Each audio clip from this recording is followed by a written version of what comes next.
प्यारे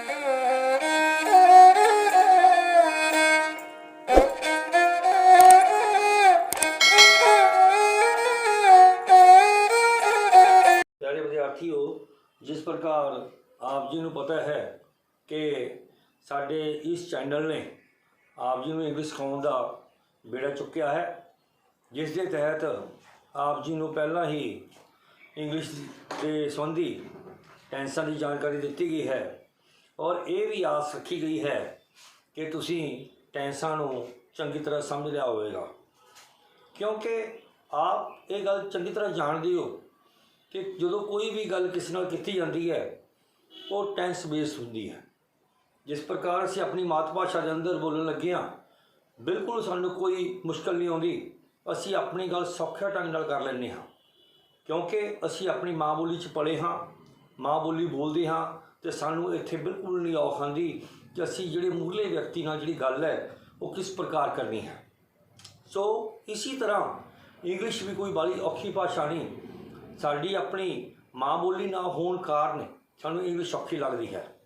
इंग्लिश को सौखा करने लई आप जी को पहला टेंसा की जानकारी दी गई और ये भी आस रखी गई कि तुसी टेंसा को चंगी तरह सीख लिया होगा, जिस के तहत आप जी को वॉइस सिखाई गई।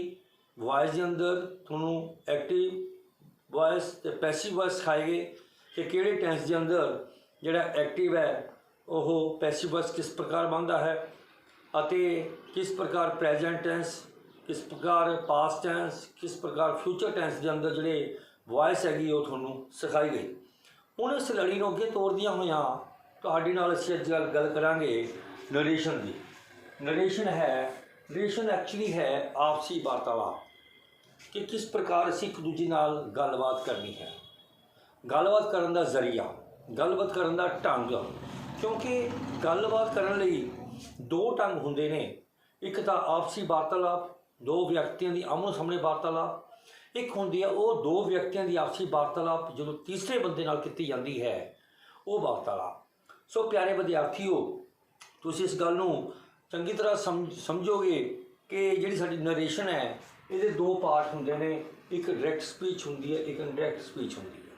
तुसीं इस गल नूं समझण की कोशिश करो, मैं तुहानूं समझाउण की कोशिश कर रहा कि जिहड़ी डायरैक्ट स्पीच होंदी है the actual word spoken by the speaker, कि जिहड़ा बंदा सामने गलबात तुहाडे एक्चुअल शब्दों में कर रहा है, इहदे विच फस्ट और सैकेंड परसन मौजूद होंदे ने।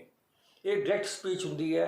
डायरैक्ट स्पीच के अंदर एक व्यक्ति दूजे व्यक्ति नाल अपनी वार्तालाप करता है, अपनी गल करता है, अपनी जिहड़ी जो भी उसने बीती होंदी है उन्होंने सुनाउंदा है। जिस प्रकार एक छोटी जी एग्जाम्पल मैं तुहानूं थोड़ी मात भाषा में देन लग्या हाँ कि एक अध्यापक क्लास के अंदर पढ़ा रहा है, विद्यार्थी और अध्यापक का सीधा डायरैक्ट संबंध है, इनू डायरैक्ट स्पीच कही जाती है। जो डायरैक्ट संबंध है, अध्यापक पढ़ा रहा है, विद्यार्थी सुन रहा है, ये डायरैक्ट है।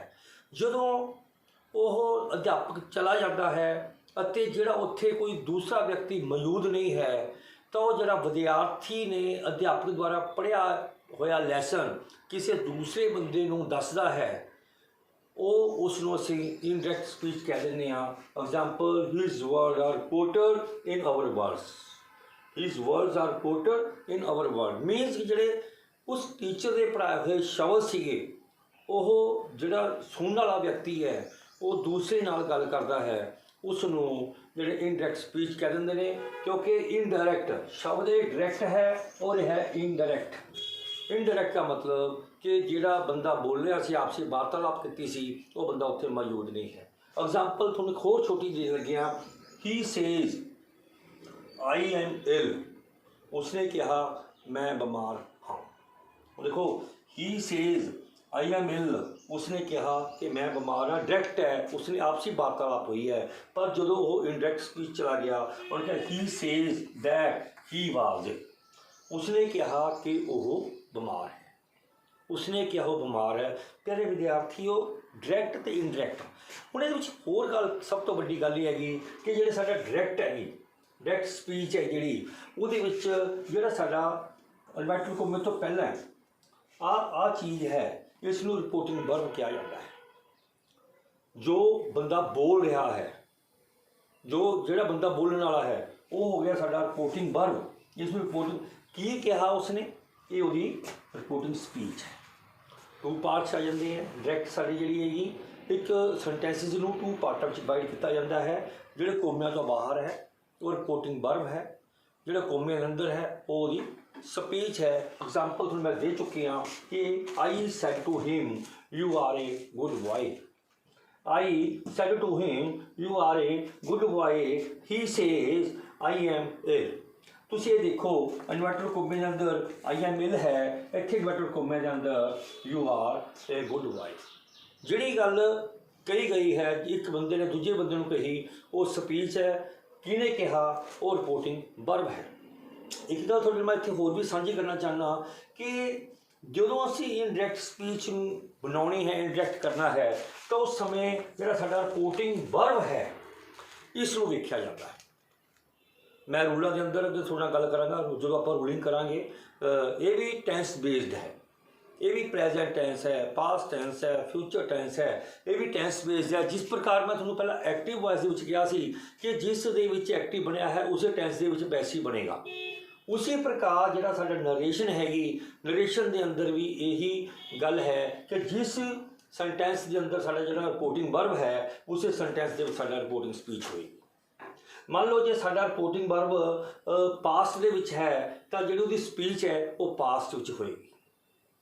ਜੇ ਰਿਪੋਰਟਿੰਗ ਵਰਬ ਸਾਡਾ ਪ੍ਰੈਜੈਂਟ 'ਚ ਹੈ, ਜਿਵੇਂ ਤੁਸੀਂ ਦੇਖੋ ਹੀ ਸੇਜ਼, ਹੁਣ ਜਿਹੜੀ ਹੀ ਸੇ ਕੀ ਹੈ, ਸੇ ਸੈਡ ਸੈਡ। ਹੁਣ ਜਿਹੜਾ ਸੇ ਹੈ ਇਹ ਸਾਡਾ ਪ੍ਰੈਜੈਂਟ ਟੈਂਸ ਹੈ, ਇਹ ਸਾਡਾ ਸੈਡ ਹੈ ਸਾਡਾ ਪਾਸਟ ਟੈਂਸ ਹੈ। ਹੁਣ ਜਦੋਂ ਸਾਡੀ ਰਿਪੋਰਟਿੰਗ ਸਪੀਚ ਰਿਪੋਰਟਿੰਗ ਵਰਬ ਹੈ ਉਹ ਪ੍ਰੈਜੈਂਟ 'ਚ ਹੈ, ਤਾਂ ਜਦੋਂ ਅਸੀਂ ਰਿਪੋਰਟਿੰਗ ਸਪੀਚ ਨੂੰ ਕਨਵਰਟ ਕਰਾਂਗੇ ਤਾਂ ਉਹ ਪ੍ਰੈਜੈਂਟ 'ਚ ਰਹੂ। ਜਿਵੇਂ ਐਗਜ਼ਾਮਪਲ ਦੇ ਤੌਰ 'ਤੇ ਦਿੱਤੀ ਸੀ, ਹੀ ਸੇਜ਼ ਆਈ ਐਮ ਇਲ। ਹੁਣ ਹੀ ਸੇਜ਼ ਦਾ ਸੇਜ਼ ਹੈਗਾ ਦੈਟ, ਜਿਹੜਾ ਆਈ ਆਹ ਇਹਨੂੰ ਜਿਹੜਾ ਸਾਡਾ ਸਬਜੈਕਟ ਨਾਲ ਚੇਂਜ ਹੋ ਜਾਂਦਾ ਹੈ। ਇਹ ਆਪਾਂ ਅੱਗੇ ਰੂਲਿੰਗ ਕਰਾਂਗੇ, ਰੂਲਿੰਗ ਦੇ ਵਿੱਚ ਗੱਲ ਕਰਾਂਗੇ ਕਿਸ ਪ੍ਰਕਾਰ ਜਿਹੜਾ ਹੈਗਾ ਕਿਹੜਾ ਰਿਪੋਰਟਿੰਗ ਵਰਬ ਹੈ, ਜਿਹੜਾ ਹੈਗਾ ਰਿਪੋਰਟਿੰਗ ਵਰਬ ਦੇ ਰਿਪੋਰਟਿੰਗ ਸਪੀਚ ਆਪਸ ਵਿੱਚ ਕਿੱਦਾਂ ਸਬਜੈਕਟ ਨਾਲ ਚੇਂਜ ਹੁੰਦੀ ਹੈ, ਆਬਜੈਕਟ ਨਾਲ ਚੇਂਜ ਹੁੰਦਾ ਹੈ। ਇਹ ਤੁਹਾਡੇ ਨਾਲ ਮੈਂ ਜਦੋਂ ਅੱਗੇ ਆਪਾਂ ਗੱਲ ਕਰਾਂਗੇ ਇਹਨਾਂ ਦੀ ਸਪੀਚ ਨੂੰ ਅੱਗੇ ਕੰਟੀਨਿਊ ਕਰਾਂਗੇ ਟੈਂਸਾਂ ਦੇ ਅਕੋਰਡਿੰਗ, ਉੱਥੇ ਤੁਹਾਨੂੰ ਦੱਸਿਆ ਜਾਵੇਗਾ ਕਿ ਕਿਸ ਪ੍ਰਕਾਰ ਜਿਹੜਾ ਹੈਗਾ ਪ੍ਰੈਜੈਂਟ 'ਚ ਰਹਿੰਦਾ ਹੈ, ਪਾਸਟ ਕਨਵਰਟ ਹੋ ਜਾਂਦਾ। ਜੇ ਰਿਪੋਰਟਿੰਗ ਵਰਬ ਸਾਡਾ ਪਾਸਟ 'ਚ ਆ ਜਾਏ ਤਾਂ ਉਹਦੀ ਜਿਹੜੀ ਸਪੀਚ ਹੈ ਉਹ ਵੀ ਪਾਸਟ 'ਚ ਹੋ ਜਾਂਦੀ ਹੈ। ਕਿਉਂਕਿ ਗੱਲ ਇਹ ਆ ਜਾਂਦੀ ਹੈ, ਇਹ ਗੱਲ ਸਮਝੋ, ਇਹ ਗੱਲ ਆ ਜਾਂਦੀ ਹੈ ਕਿ ਬਸ ਤੁਸੀਂ ਇਹੀ ਗੱਲ ਸਮਝਣੀ ਹੈ ਕਿ ਡਾਇਰੈਕਟ ਕੀ ਹੁੰਦਾ ਅਤੇ ਇਨਡਾਇਰੈਕਟ ਕੀ ਹੁੰਦਾ ਹੈ। ਆਮ ਤੌਰ 'ਤੇ ਤੁਸੀਂ ਦੇਖਿਆ ਹੋਵੇਗਾ ਕਿ ਦੋ ਵਿਅਕਤੀ ਆਪਸ 'ਚ ਗੱਲਾਂ ਕਰਦੇ ਨੇ। ਜਦੋਂ ਦੋ ਵਿਅਕਤੀ ਆਪਸ 'ਚ ਗੱਲਾਂ ਕਰਕੇ ਚਲੇ ਜਾਂਦੇ ਨੇ, ਇੱਕ ਤੀਸਰਾ ਵਿਅਕਤੀ ਆਉਂਦਾ ਹੈਗਾ, ਉਹ ਪਹਿਲੇ ਵਿਅਕਤੀ ਨੂੰ ਪੁੱਛਦਾ ਵੀ ਕੀ ਗੱਲ ਹੋ ਗਈ ਸੀ, ਕੀ ਗੱਲ ਕਰ ਰਹੇ ਸੀ। ਜਦੋਂ ਪਹਿਲਾ ਵਿਅਕਤੀ ਤੀਜੇ ਵਿਅਕਤੀ ਨੂੰ ਗੱਲ ਦੱਸਦਾ ਤਾਂ ਉਹ ਇਨਡਾਇਰੈਕਟ ਹੋ ਗਿਆ, ਇਨਡਾਇਰੈਕਟ ਹੋ ਗਿਆ, ਕਿਉਂਕਿ ਸੈਕੰਡ ਬੰਦਾ ਜਿਹਨੇ ਵਾਰਤਾਲਾਪ ਗੱਲ ਕੀਤੀ ਹੈ ਉਹ ਬੰਦਾ ਉੱਥੇ ਮੌਜੂਦ ਹੈ। ਐਗਜ਼ਾਮਪਲ ਤੁਹਾਨੂੰ ਮੈਂ ਟੀਚਰ ਦੀ ਦੇ ਚੁੱਕੀ ਹਾਂ, ਸਟੂਡੈਂਟਸ ਦੀ ਦੇ ਚੁੱਕੀ ਹਾਂ। ਇੱਕ ਟੀਚਰ ਕਲਾਸ 'ਚ ਪੜ੍ਹਾ ਰਿਹਾ ਹੈ, ਜਦੋਂ ਪੜ੍ਹਾ ਰਿਹਾ ਹੈ ਵਿਦਿਆਰਥੀ ਉਹਨੂੰ ਸੁਣ ਰਿਹਾ ਹੈ, ਅਤੇ ਜਦੋਂ ਟੀਚਰ ਪੜ੍ਹਾ ਕੇ ਚਲਾ ਗਿਆ ਤਾਂ ਤੀਜਾ ਵਿਅਕਤੀ ਜਿਹੜਾ ਤੀਸਰਾ ਵਿਦਿਆਰਥੀ ਨੇ ਕਹਿੰਦਾ ਅੱਜ ਟੀਚਰ ਨੇ ਕੀ ਕਰਾਇਆ ਹੈ, ਅਧਿਆਪਕ ਨੇ ਕੀ ਪੜ੍ਹਾਇਆ ਹੈ, ਤਾਂ ਉਹ ਜਿਹੜਾ ਵਿਅਕਤੀ ਕਲਾਸ 'ਚ ਮੌਜੂਦ ਸੀ ਅਗਰ ਉਹ ਸੇਮ ਡੇ ਹੀ ਦੱਸ ਦਿੰਦਾ ਹੈ, ਸੇਮ ਡੇ ਦੱਸ ਦਿੰਦਾ ਹੈ ਤਾਂ ਉਹਨੂੰ ਪ੍ਰੈਜੈਂਟ ਕਿਹਾ ਜਾਂਦਾ ਹੈ। ਜੇ ਉਹ ਸੇਮ ਡੇ ਦੀ ਨੈਕਸਟ ਡੇ ਦੀ ਗੱਲ ਆ ਜਾਂਦੀ ਹੈ, ਜਦੋਂ ਅਗਲਾ ਦਿਨ ਆ ਗਿਆ ਤਾਂ ਉਸਨੂੰ ਪਾਸਟ ਕਿਹਾ ਜਾਂਦਾ ਹੈ। ਮੰਨ ਲਓ ਐਗਜ਼ਾਮਪਲ ਦੇ ਤੌਰ 'ਤੇ ਕਿ ਅੱਜ ਜੋ ਅਧਿਆਪਕ ਨੇ ਪੜ੍ਹਾਇਆ, ਵਿਦਿਆਰਥੀ ਦੇ ਅਧਿਆਪਕ ਦੀ ਜੋ ਵਾਰਤਾਲਾਪ ਹੋਈ, ਉਹ ਵਾਰਤਾਲਾਪ ਜਦੋਂ ਨੈਕਸਟ ਡੇ ਅਧਿਆਪਕ ਦੇ ਆਉਣ ਤੋਂ ਪਹਿਲਾਂ ਜਿਹੜਾ ਅੱਜ ਐਬਸੈਂਟ ਸੀ ਉਹ ਵਿਦਿਆਰਥੀ ਗੱਲ ਕਰਦਾ ਕਿ ਆਪਾਂ ਨੂੰ ਕੱਲ੍ਹ ਟੀਚਰ ਨੇ ਜਾਂ ਅਧਿਆਪਕ ਨੇ ਕੀ ਪੜ੍ਹਾਇਆ ਸੀ। ਇਟ ਮੀਨਸ ਉਹਦੀ ਕੱਲ੍ਹ ਦੀ ਗੱਲ ਜਦੋਂ ਰਿਪੋਰਟਿੰਗ ਵਰਬ ਹੈਗਾ ਉਹ ਪਾਸਟ ਵਿੱਚ ਬਣ ਗਿਆ। ਜਦੋਂ ਦੱਸਦਾ ਸਪੀਚ ਹੁੰਦੀ ਹੈਗੀ ਉਹ ਪ੍ਰੈਜੈਂਟ 'ਚ ਦੱਸਦਾ, ਗੱਲ ਦੀ ਗੱਲ ਰਿਪੋਰਟਿੰਗ ਵਰਬ ਪਾਸਟ 'ਚ ਹੋ ਗਿਆ, ਸਪੀਚ ਉਹਦੀ ਪ੍ਰੈਜੈਂਟ 'ਚ ਹੋ ਗਈ। ਪਰ ਜਦੋਂ ਉਹ ਇੰਡਾਇਰੈਕਟ ਵੇ ਕਰੇਗਾ, ਇੰਡਾਇਰੈਕਟ ਬਣਾਏਗਾ, ਤਾਂ ਜੇ ਉਹਦਾ ਰਿਪੋਰਟਿੰਗ ਵਰਬ ਪਾਸਟ 'ਚ ਹੈ ਤਾਂ ਉਹਦੀ ਸਪੀਚ ਵੀ ਪਾਸਟ ਵਿੱਚ ਹੋ ਜਾਵੇ। ਜੇ ਅੱਜ ਦੀ ਗੱਲ ਕੱਲ੍ਹ ਕੀਤੀ ਜਾਵੇ ਤਾਂ ਤੁਸੀਂ ਕੱਲ੍ਹ ਦੀ ਗੱਲ ਅੱਜ ਕੀਤੀ ਜਾਵੇ, ਇਹ ਦੋ ਤਿੰਨ ਚੀਜ਼ਾਂ ਨੇ ਜਿਹੜੀਆਂ ਸਾਨੂੰ ਬੜੇ ਧਿਆਨ 'ਚ ਰਿਪੋਰਟਿੰਗ ਵਰਬ ਤੇ ਰਿਪੋਰਟਿੰਗ ਸਪੀਚ ਦੀ ਕਰਨੀ ਪਏਗੀ। ਇਹ ਜਦੋਂ ਮੈਂ ਪਿਆਰੇ ਵਿਦਿਆਰਥੀਓ ਤੁਹਾਨੂੰ ਅਗਲੇ ਲੈਸਨਾਂ ਦੇ ਅੰਦਰ ਅਗਲੇ ਲੈਕਚਰਾਂ ਦੇ ਅੰਦਰ ਅਕੋਰਡਿੰਗ ਟੂ ਟੈਂਸ ਦੱਸਾਂਗਾ ਤਾਂ ਤੁਹਾਨੂੰ ਪਤਾ ਲੱਗ ਜਾਏਗਾ ਕਿ ਰਿਪੋਰਟਿੰਗ ਵਰਬ ਕਿਵੇਂ ਚੇਂਜ ਹੁੰਦਾ, ਰਿਪੋਰਟਿੰਗ ਵਰਬ ਤੋਂ ਰਿਪੋਰਟਿੰਗ ਸਪੀਚ ਕਿਸ ਪ੍ਰਕਾਰ ਚੇਂਜ ਹੁੰਦੀ ਹੈ। ਇਹ ਆਪਸੀ ਵਾਰਤਾਲਾਪ ਹੈ। ਇਹਨੂੰ ਜੇ ਹਾਸਾ ਮਜ਼ਾਕ ਕਰਦੇ ਇਹਨੂੰ ਚੁਗਲੀ ਵੀ ਕਿਹਾ ਜਾਂਦਾ ਹੈ। ਜੇ ਹਾਸੇ ਮਜ਼ਾਕ ਡੱਠੀ 'ਚ ਪਾ ਲਈ ਵੀ ਇਹਨੂੰ ਦੂਜਾ ਨਾ ਚੁਗਲੀ ਦਾ ਵੀ ਦਿੱਤਾ ਜਾਂਦਾ ਹੈ। ਨਹੀਂ ਭੈਣੇ ਉਹਨੇ ਕੀ ਕਿਹਾ, ਦੋ ਲੇਡੀਜ਼ ਆਪਸ 'ਚ ਗੱਲ ਕਰ ਰਹੀਆਂ ਨੇ, ਜਦੋਂ ਦੋ ਲੇਡੀਜ਼ ਆਪਸ 'ਚ ਗੱਲ ਕਰ ਰਹੀਆਂ ਨੇ, ਤੀਜੀ ਲੇਡੀ ਪਹਿਲੀ ਲੇਡੀ 'ਤੇ ਜਾਨ ਚਲੀ ਜਾਂਦੀ ਹੈ। ਤੀਜੀ ਲੇਡੀ ਪਹਿਲੀ ਲੇਡੀਜ਼ ਨੂੰ ਜਦੋਂ ਪੁੱਛਦੀ ਹੈ ਕਿ ਉਹਨੇ ਕੀ ਕਿਹਾ, ਦੂਜੇ ਨਾਲ ਤਾਂ ਅਸੀਂ ਚੁਗਲੀ ਵੀ ਕਹਿ ਸਕਦੇ ਹਾਂ, ਇਹਨੂੰ ਆਪਸੀ ਵਾਰਤਾਲਾਪ ਵੀ ਕਹਿ ਸਕਦੇ ਹਾਂ। ਵਾਰਤਾਲਾਪ ਨੂੰ ਹੀ ਨਰੇਸ਼ਨ ਦਾ ਨਾਮ ਦਿੱਤਾ ਗਿਆ ਹੈ। ਇਹ ਵਾਰਤਾਲਾਪ ਜੇ ਆਮੋ ਸਾਹਮਣੇ ਵਾਰਤਾਲਾਪ ਹੁੰਦੀ ਹੈ ਉਸ ਨੂੰ ਡਾਇਰੈਕਟ ਕਿਹਾ ਜਾਂਦਾ ਹੈ। ਜਦੋਂ ਬੰਦਾ ਮੌਜੂਦ ਨਾ ਹੋਵੇ, ਬੰਦਾ ਚਲਾ ਜਾਂਦਾ, ਜਦੋਂ ਪਹਿਲੇ ਤੇ ਤੀਜੇ ਦੀ ਵਾਰਤਾਲਾਪ ਹੁੰਦੀ ਹੈ ਤਾਂ ਉਸ ਨੂੰ ਅਸੀਂ ਇਨਡਾਇਰੈਕਟ ਸਪੀਚ ਕਹਿ ਦਿੰਦੇ ਹਾਂ। ਸੋ ਪਿਆਰੇ ਵਿਦਿਆਰਥੀਓ, ਅਸੀਂ ਹੁਣ ਅੱਜ ਨਵਾਂ ਲੈਸਨ ਜਿਹੜਾ ਸ਼ੁਰੂ ਕਰਨ ਕੀਤਾ ਹੈ ਨਰੇਸ਼ਨ ਦਾ। ਇਹਦੀ ਰੂਲਿੰਗ ਆਪਾਂ ਕਰਾਂਗੇ ਨੈਕਸਟ ਅਗਲੇ ਲੈਕਚਰਾਂ ਦੇ ਅੰਦਰ ਕਰਾਂਗੇ। ਤੁਸੀਂ ਹੁਣ ਨਰੇਸ਼ਨ ਸਿੱਖਣ ਲਈ ਤਿਆਰ ਹੋ ਜਾਵੋ ਅਤੇ ਤੁਹਾਨੂੰ ਪਤਾ ਲੱਗ ਜਾਏਗਾ ਆਪਸੀ ਵਾਰਤਾਲਾਪ ਕਿਸ ਤਰ੍ਹਾਂ ਹੁੰਦੀ ਹੈ, ਕਿਵੇਂ ਵਾਰਤਾਲਾਪ ਕਰਨੀ ਹੈ, ਜਿਸ ਦਾ ਜ਼ਰੀਆ ਸਾਡੇ ਕੋਲ ਨਰੇਸ਼ਨ ਹੈ। ਨਰੇਸ਼ਨ ਦੇ ਸਾਡੇ ਦੋ ਪਾਰਟ ਹੁੰਦੇ ਨੇ, ਇੱਕ ਡਾਇਰੈਕਟ ਸਪੀਚ ਹੁੰਦੀ ਹੈ, ਇੱਕ ਇਨਡਾਇਰੈਕਟ ਸਪੀਚ ਹੁੰਦੀ ਹੈ। ਆਪਾਂ ਰੂਲਾਂ ਦੇ ਅੰਦਰ ਗੱਲ ਕਰਾਂਗੇ। ਜੇ ਰਿਪੋਰਟਿੰਗ ਵਰਬ ਸਾਡਾ ਪ੍ਰੈਜ਼ੈਂਟ ਜਾਂ ਫਿਊਚਰ 'ਚ ਹੋਵੇ ਤਾਂ ਸਾਡੀ ਜਿਹੜੀ ਸਪੀਚ ਹੈਗੀ ਉਹ ਕਿਹੜੇ ਟੈਂਸ 'ਚ ਕਨਵਰਟ ਹੋਵੇਗੀ। ਜੇਕਰ ਸਾਡਾ ਰਿਪੋਰਟਿੰਗ ਵਰਬ ਪਾਸਟ ਵਿੱਚ ਹੋਵੇ ਤਾਂ ਜਿਹੜੀ ਸਾਡੀ ਸਪੀਚ ਹੈਗੀ ਨੈਕਸਟ ਸਮੇਂ ਕਿਹੜੇ ਟੈਂਸ ਵਿੱਚ ਕਨਵਰਟ ਹੋਵੇਗੀ। ਇਹ ਸਾਰਾ ਕੁਝ ਪਿਆਰੇ ਵਿਦਿਆਰਥੀਓ ਤੁਸੀਂ ਅਗਲੀ ਵੀਡੀਓ ਨੂੰ ਜ਼ਰੂਰ ਵੇਖਣਾ ਹੈ, ਜਿਸ ਦੇ ਅੰਦਰ ਅਸੀਂ ਨਰੇਸ਼ਨ ਨੂੰ ਸ਼ੁਰੂ ਕੀਤਾ ਹੈ। ਕਿਉਂਕਿ ਸਾਡਾ ਮੁੱਖ ਉਦੇਸ਼ ਹੀ ਆਪ ਜੀ ਨੂੰ ਘਰ ਬੈਠੇ ਇੰਗਲਿਸ਼ ਸਿਖਾਉਣ ਦਾ ਹੈ ਕਿ ਤੁਸੀਂ ਆਪਣੀ ਮਾਤ ਭਾਸ਼ਾ ਅੰਦਰ ਚੰਗੀ ਤਰ੍ਹਾਂ ਇੰਗਲਿਸ਼ ਸਿੱਖ ਸਕੋ। ਸੋ ਵੀਡੀਓ ਨੂੰ ਵੱਧ ਤੋਂ ਵੱਧ ਸ਼ੇਅਰ ਕਰੋ, ਲਾਈਕ ਕਰੋ ਅਤੇ ਚੈਨਲ ਨੂੰ ਸਬਸਕ੍ਰਾਈਬ ਕਰੋ ਤਾਂ ਜੋ ਜਿਹੜੀ ਸਾਡੇ ਦੁਆਰਾ ਬਣਾਈ ਗਈ ਜਿਹੜੀ ਵੀਡੀਓ ਹੁੰਦੀ ਹੈ ਉਸ ਨੂੰ ਤੁਹਾਡੇ ਕੋਲ ਸਿੱਧੇ ਡਾਇਰੈਕਟ ਤੌਰ 'ਤੇ ਪਹੁੰਚ ਸਕੇ।